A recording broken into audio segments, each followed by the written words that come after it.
beside what you said before, like when you asked him the question on why are you doing it, I mean, and you said it's a therapy. So is it more that personal therapy aspect? Because you could go to a shrink, I mean, instead of doing art. So why do you decide to do art? Is it also to replace the hidden history to an audience? No, because I think I don't have health insurance. No, I don't think that I want to share with the shrink. It's something that I didn't think about of going to shrink with, because in my culture we don't have the idea of going to shrink. To put the missing pages of the history books in front of the people? Or No, it's more to get the pressure away from me. Because it's something, as I said, it's in everyday life. I mean, if I don't think about it, my father, my brother, my mother think about it, and they think about it in public, which means this involves me as well, because I cannot avoid it. It's something. It's there. And even if they don't speak, we've been talking about this. It's inherited. The sadness of this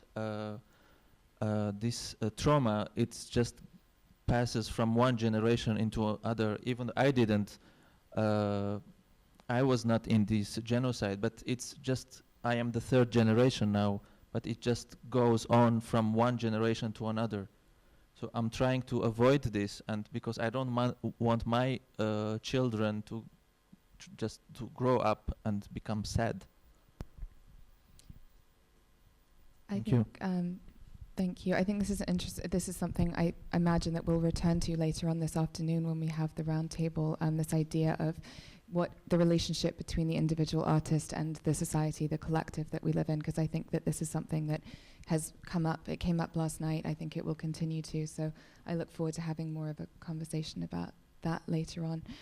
Just one thought, Ferrer, just to sort of, what is the sort of percentage of the Armenian minority in Syria, and how is that different from sort of a context that if you having this conversation there versus Turkey? Yeah. In Syria, it's a very small community. In total, it's not more than 80,000 Armenians, because most of them left through all these years. So it's a very tiny community. Where I live in Damascus, we are 5,000. Thank you. Thank you. Any last questions? Okay. All right. Well, I think we'll end the session. Oh, sorry. Yes. Thank you.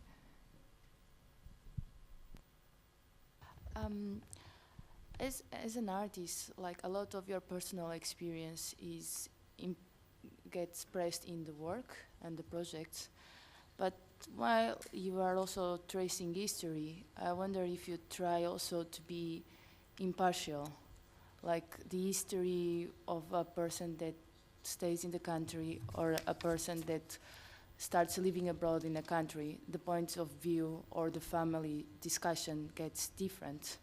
So I would like to know, like, how you trace, like, in between these different layers, or if you try to be impartial.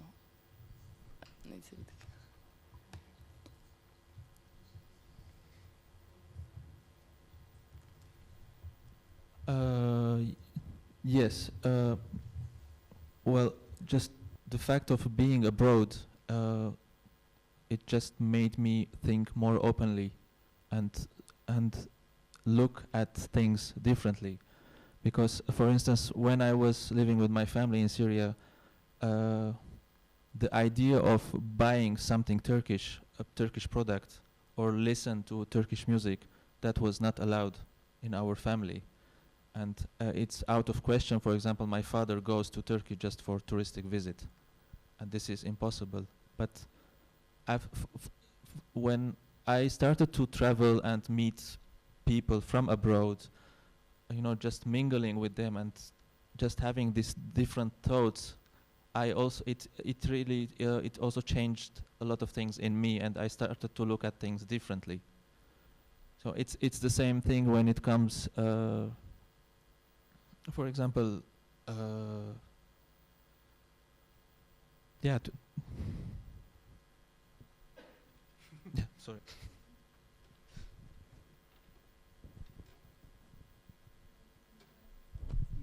I have same things for him. Yes. Okay. I think we have time for one more if anyone else has one. No? Okay. All right. Well, thank you both very much. It's been a very interesting session.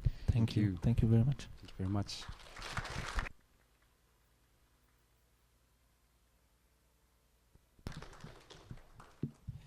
サルキシアンさん、小泉さん、そして、シャラビさんありがとうございました。